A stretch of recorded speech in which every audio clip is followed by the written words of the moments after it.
ಶ್ರೀಚಕ್ರಮಾತಾ YouTube channel ವೀಕ್ಷಕರಿಗೆ ನನ್ನ ಹೃತ್ಪೂರ್ವಕ ನಮಸ್ಕಾರಗಳು. ಸುಭಾಷಿತ. ರಮಣ ಮಹರ್ಷಿಗಳು ಒಂದು ಕಡೆ ಹೀಗೆ ಹೇಳುತ್ತಾರೆ: ನೀನು ಮನುಷ್ಯನಾಗಿ ಹುಟ್ಟಿದ್ದು ಸಾರ್ಥಕವಾಗಬೇಕಾದರೆ ಮೊದಲು ನೀನು ಮಾನವನಾಗು. ನಿನ್ನೆ ನಡೆ, ನುಡಿ, ಆಹಾರ, ವಿಚಾರಗಳೆಲ್ಲವೂ ಒಳ್ಳೆಯ ದಿಕ್ಕಿನಲ್ಲಿರಲಿ. ನೀನು ನಿರ್ವಹಿಸುವ ಪ್ರತಿ ಕಾರ್ಯವೂ ಪ್ರಾಮಾಣಿಕನಾಗಿರಲಿ. ನಿನ್ನ ಹೆಜ್ಜೆ ಗೆಲುವಿನ ಕಡೆ ಸಾಗುತ್ತಿರಲಿ. ಸೋಲು ಎದುರಾದರೂ ಅದನ್ನು ಸ್ವಾಗತಿಸು. ಇನ್ನೊಬ್ಬ ಕಷ್ಟಗಳಿಗೆ ಮರುಗುವಂತನಾಗು. ಮನಸ್ಸು ನಿನ್ನದಾಗಿರಲಿ. ಈ ಜೀವನದಲ್ಲಿ ಏನೇ ಹತಾಶನಾಗದೆ ಅಸನ್ಮುಖಿಯಾಗಿರು. ಈ ಬದುಕು ಯಾವಾಗ ಬೇಕಾದರೂ ಕರಗಬಹುದು. ಅದು ಕರಗುವುದಕ್ಕೂ ಮೊದಲು ನೀನು ನಿನ್ನ ಧರ್ಮವನ್ನು ಮರೆಯದೇ ಪರಿಪಾಲಿಸೋ ಅಂತ ರಮಣ ಮಹರ್ಷಿಗಳು ಹೇಳಿದ್ದಾರೆ. ಇವತ್ತು ನಾವು ದಿನ ಪಂಚಾಂಗಕ್ಕಿಂತ ಮುಂಚೆ ಸಾಲಿಗ್ರಾಮದ ಬಗ್ಗೆ ತಿಳ್ಕೊಳ್ಳೋಣ. ನೇಪಾಳದ ಹಿಮಾಲಯ ಪರ್ವತದ ತಪ್ಪಲಲ್ಲಿ ಹರಿಯುವ ಕಾಳಿ ಗಂಡಕಿ ನದಿ ಸಮೀಪ ಶಾಲಿಗ್ರಾಮ ಎಂಬ ಸ್ಥಳ ಇದೆ. ಗೊತ್ತಾಯ್ತಾ? ಅಲ್ಲಿ ಈ ಕಲ್ಲು ಸಾಲಿಗ್ರಾಮದ ರೂಪ ಪಡೆಯುತ್ತದೆ. ಹೀಗಾಗಿ ಆ ಪ್ರದೇಶವನ್ನು ಶಾಲಗ್ರಾಮ, ಶಿಲಾ ಎಂದು ಕರೆಯಲಾಗುತ್ತದೆ. ಗಂಡಕಿ ನದಿಯ ಪಾತ್ರದಲ್ಲಿರುವ ಮುಕ್ತಿನಾಥ, ದಾಮೋದರ ಕುಂಡಗಳನ್ನು ಸಾಲಿಗ್ರಾಮ ಕ್ಷೇತ್ರ ಎಂದು ಕರೆಯಲಾಗುತ್ತದೆ. ಈ ನದಿಯ ಗರ್ಭದಲ್ಲಿ ಸಾಲಿಗ್ರಾಮ ಶಿಲೆ ಯಥೇಚ್ಛವಾಗಿ ದೊರೆಯುತ್ತದೆ. ಈ ಕಲ್ಲು ವಜ್ರ ಕೀಟ ಎಂಬ ಹುಳುವಿಗೆ ಆಶ್ರಯ ತಾಣ. ವಜ್ರದ ಹಲ್ಲು ಹೊಂದಿರುವ ಈ ಕೀಟ ಕಲ್ಲಿಗೆ ಒಂದು ಸಣ್ಣ ರಂಧ್ರ ಕೊರೆದು ಒಳ ಸೇರುತ್ತದೆ.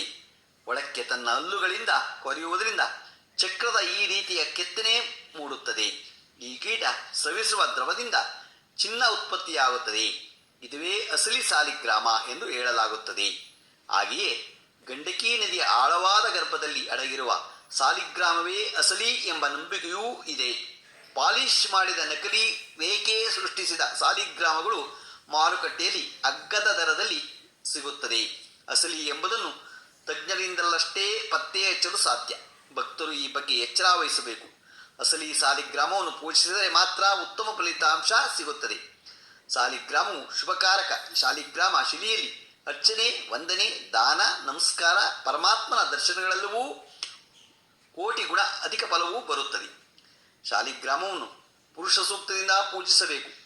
ಯಾವನು ಶಾಲಿಗ್ರಾಮದ ಶಿಲೆಯ ಸಮೀಪದಲ್ಲಿ ಶ್ರಾದ್ದವನ್ನು ಮಾಡುತ್ತಾನೆಯೋ ಅವನ ಪಿತೃಗಳಿಗೆ ಗಯಾ ಶ್ರಾದ್ದಕ್ಕಿಂತಲೂ ಹೆಚ್ಚಾದ ಅನಂತ ತೃಪ್ತಿಯಾಗುತ್ತದೆ. ಜಪ ಮಾಡಿದ್ದು, ಹವನ ಮಾಡಿದ್ದು, ಪೂಜಿಸಿದ್ದು ಮುಂತಾದ ಸಕಲ ಕ್ರಿಯೆಗಳಲ್ಲೂ ಶಾಲಿಗ್ರಾಮ ಶಿಲೆಯಲ್ಲಿ ಕೋಟಿ ಗುಣಫಲವು ಎಂದು ವಾಸಿಷ್ಠ ಸಂಹಿತೆಯಲ್ಲಿ ಉಕ್ತವಾಗಿದೆ. ಇದನ್ನು ಪೂಜಿಸಿದರೆ ಆರ್ಥಿಕ ಸುಧಾರಣೆಯಾಗಿ ಅಭ್ಯುದಯವಾಗುತ್ತದೆ, ಮನಸ್ಸಿಗೆ ಶಾಂತಿಯೂ ದೊರೆಯುತ್ತದೆ. ಆದರೆ ಕಪ್ಪು ಬಣ್ಣದ ಸಾಲಿಗ್ರಾಮವನ್ನು ಪೂಜಿಸುವುದೇ ಜಾಸ್ತಿ. ಇದನ್ನು ಸೂಕ್ಷ್ಮವಾಗಿ ಗಮನಿಸಿದರೆ ಬಣ್ಣ ಬದಲಾಗಿರುತ್ತದೆ. ಸ್ಕಂದ ಮತ್ತು ಪದ್ಮಪುರಾಣದ ಪ್ರಕಾರ ಸಾಲಿಗ್ರಾಮವನ್ನು ಪೂಜಿಸಿದರೆ ಇಷ್ಟಾರ್ಥ ಸಿದ್ಧಿಸುತ್ತದೆ. ಒಳ್ಳೆಯ ಪತ್ನಿ, ಮಕ್ಕಳು, ಆರೋಗ್ಯ, ಐಶ್ವರ್ಯ, ಶಾಂತಿ ದೊರೆಯುತ್ತದೆ. ಇದರ ನೀರಿನ ಸ್ಪರ್ಶದಿಂದ ಚಿಂತೆ, ಒತ್ತಡ ಕಡಿಮೆಯಾಗುತ್ತದೆ. ಸಕಲ ಇಚ್ಛೆಗಳೂ ಪೂರೈಸುತ್ತವೆ. ಸಾಲಿಗ್ರಾಮದಲ್ಲಿ ದಿವ್ಯ ಶಕ್ತಿ ಇದ್ದು ಇದಕ್ಕೆ ಅಭಿಷೇಕ ಮಾಡಿದ ಪದಾರ್ಥ ಸೇವಿಸಿದರೆ ಹಾಲು, ಮೊಸರು, ನೀರು ಇತ್ಯಾದಿ ಆರೋಗ್ಯ ವೃದ್ಧಿಯಾಗುತ್ತದೆ. ಸಾಮಾನ್ಯವಾಗಿ ಗುಂಡಗೆ ಇರುವ ಈ ಶಿಲೆ ನಾನಾ ಆಕಾರದಲ್ಲಿ ಸಿಗುತ್ತದೆ. ಇದನ್ನು ಪೂಜೆ ಮಾಡೋದು ಹೇಗೆ? ಸಾಲಿಗ್ರಾಮವನ್ನು ನೀರಿನಲ್ಲಿ ಪ್ರತಿನಿತ್ಯ ಅಭಿಷೇಕ ಮಾಡಬೇಕು. ಒಂದು ಬಾರಿ ಅಭಿಷೇಕ ಮಾಡಲು ಆರಂಭಿಸಿದರೆ ಪ್ರತಿನಿತ್ಯ ಮಾಡಲೇಬೇಕು. ಅಭಿಷೇಕ ಮಾಡಲು ಸಾಧ್ಯವಿಲ್ಲ ಎಂದಾದರೆ ಸೂತಕಾದಿಗಳಲ್ಲಿ ಅಕ್ಕಿಯಲ್ಲಿ ಹಾಕಿಡಬೇಕು. ಆ ಅಕ್ಕಿ ಮುಗ್ಗಲು ಬರುತ್ತದೆಯೋ ಎಂಬುದನ್ನು ಗಮನಿಸುತ್ತಿರಬೇಕು. ಸ್ನಾನ ಮಾಡದೆ ದುರಭ್ಯಾಸ ಮತ್ತು ಮೈಲಿಗೆಯಾದವರು ಇದನ್ನು ಮುಟ್ಟಬಾರದು. ನೆಲದ ಮೇಲೆ ಹಾಗೆಯೇ ಇಡಬಾರದು. ಹಾಗೂ ಹಿತ್ತಾಳೆ, ತಾಮ್ರ ಅಥವಾ ಬೆಳ್ಳಿಯ ಕರಂಡಿಕೆಯಲ್ಲಿ ಹಾಕಿ ಇಡಬೇಕು. ಇದರ ಮೇಲೆ ಜನರು ಕೆಟ್ಟ ದೃಷ್ಟಿ ಬಿದ್ದರೆ ಶಕ್ತಿ ವ್ಯಯವಾಗುತ್ತದೆ. ದೇವಾಲಯಗಳಲ್ಲಿ ಅವರವರ ಧರ್ಮಾಚರಣೆ ಅನುಗುಣವಾಗಿ ಯಾವುದೇ ಸಾಲಿಗ್ರಾಮವನ್ನು ಇಟ್ಟು ಪೂಜಿಸಬಹುದು. ಸಾಲಿಗ್ರಾಮವನ್ನು ಮನೆಗಳಲ್ಲಿ ಎಷ್ಟು ಸಂಖ್ಯೆಯಲ್ಲಿ ಬೇಕಾದರೂ ಇಟ್ಟು ಪೂಜಿಸಬಹುದು. ಒಂದು ಪೂಜಿಸುವುದು ತುಂಬ ಒಳ್ಳೆಯದು. ಪ್ರತಿನಿತ್ಯ 12ಕ್ಕೂ ಅಧಿಕ ಸಾಲಿಗ್ರಾಮಗಳನ್ನು ಪೂಜಿಸಿದರೆ ವ್ಯಕ್ತಿಯು ಶ್ರೇಷ್ಠತೆ ವೃದ್ಧಿಸುತ್ತದೆ ಮತ್ತು ಅಪರಾಧದಿಂದ ಮುಕ್ತಿ ಹೊಂದುತ್ತಾನೆ ಎಂಬ ನಂಬಿಕೆಯೂ ಇದೆ. ಪೂರ್ವಜರ ಕಾಲದಿಂದ ಪೂಜೆ ಮಾಡಿಕೊಂಡು ಬರುತ್ತಿರುವ ಸಾಲಿಗ್ರಾಮಕ್ಕೆ ಕಾರಣಾಂತರಗಳಿಂದ ಪೂಜೆ ಮುಂದುವರಿಸಲು ಸಾಧ್ಯವಾಗದಿದ್ದರೆ ದೇವಸ್ಥಾನ ಅಥವಾ ಮಠಕ್ಕೆ ಕೊಡಬಹುದು. ದೇವಸ್ಥಾನಗಳಲ್ಲೂ ಇವು ಅಧಿಕ ಸಂಖ್ಯೆಯಾದಾಗ ಪೂಜಿಸಲು ಸಾಧ್ಯವಾಗದಿದ್ದರೆ ಪ್ರಧಾನ ಶಕ್ತಿಯು ಆರಾಧನೆ ಮಾಡಿ ಕೆರೆ ಅಥವಾ ಬಾವಿಯಲ್ಲೇ ಇದನ್ನು ಬಿಟ್ಟುಬಿಡ್ಬೋದು. ಏನೇ ಆದ್ರೂ ನೀವು ಸಾಲಿಗ್ರಾಮನಾರು ಪೂಜೆ ಮಾಡಿ ಒಳ್ಳೆಯದು, ಸಾಲಿಗ್ರಾಮ ಪೂಜೆ ಮಾಡೋದು. ಆದರೆ ಯಾವುದೇ ಮಾಡಿ ಒಂದು ಮನೆಗಳಲ್ಲಿ ಇವಾಗ ಏನಾಗಿದೆ, ಪೂಜೆಗಳು ಕಡಿಮೆ ಆಗಿದೆ.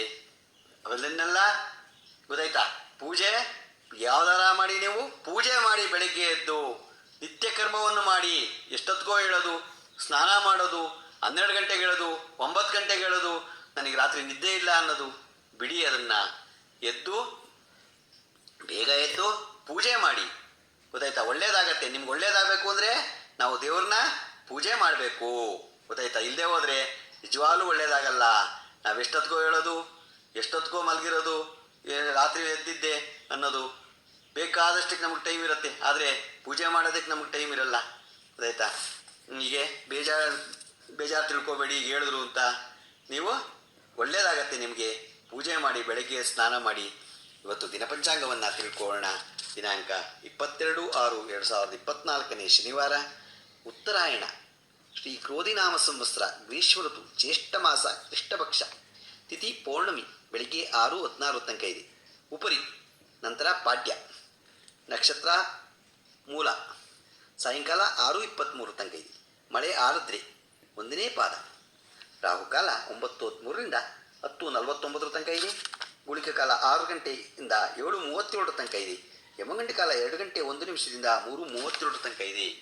ಇವತ್ತು ಯಾರು ಹುಟ್ಟುಹಬ್ಬ ಆಚರಿಸ್ಕೊತಿದ್ರು, ಮದುವೆಯಾದ ದಂಪತಿಗಳು ವಾರ್ಷಿಕೋತ್ಸವ ಆಚರಿಸ್ಕೊತಿರೋರಿಗೆ ನಮ್ಮ ಹೆಬ್ಬಳಲು ಶ್ರೀಚಕ್ರಮಾತಾ ಯೂಟ್ಯೂಬ್ ಚಾನಲ್ ಕಡೆಯಿಂದ ಶುಭ ಕಾಮನೆಗಳನ್ನು ತಿಳಿಸ್ತೀವಿ. ದೇವರು ಅವರಿಗೆ ಆಯಸ್ಸು, ಆರೋಗ್ಯ, ಐಶ್ವರ್ಯ ಎಲ್ಲ ಕೊಟ್ಟು ಕಾಪಾಡಲಿ ಅಂತ ನಾನು ಕೇಳ್ಕೊತೀನಿ. ನಮ್ಮ ಹೆಬ್ಬಳಲು ಶ್ರೀಚಕ್ರಮಾತಾ ಯೂಟ್ಯೂಬ್ ಚಾನಲ್ ಯಾರು ಸಬ್ಸ್ಕ್ರೈಬ್ ಆಗಿಲ್ವೋ ದಯಮಾಡಿ ಸಬ್ಸ್ಕ್ರೈಬ್ ಆಗಿ, ಲೈಕ್ ಕೊಡಿ. ಇದು ನಿಮ್ಮದೇ ಚಾನಲ್ ಆಗಿರೋದ್ರಿಂದ ನಮ್ಮ ಲಿಂಕನ್ನು ಬೇರೆ ಗ್ರೂಪ್ಗಳಿಗೆ ಫಾರ್ವರ್ಡ್ ಮಾಡಿ. ನಮಸ್ಕಾರಗಳು, ನಮಸ್ಕಾರಗಳು, ನಮಸ್ಕಾರಗಳು.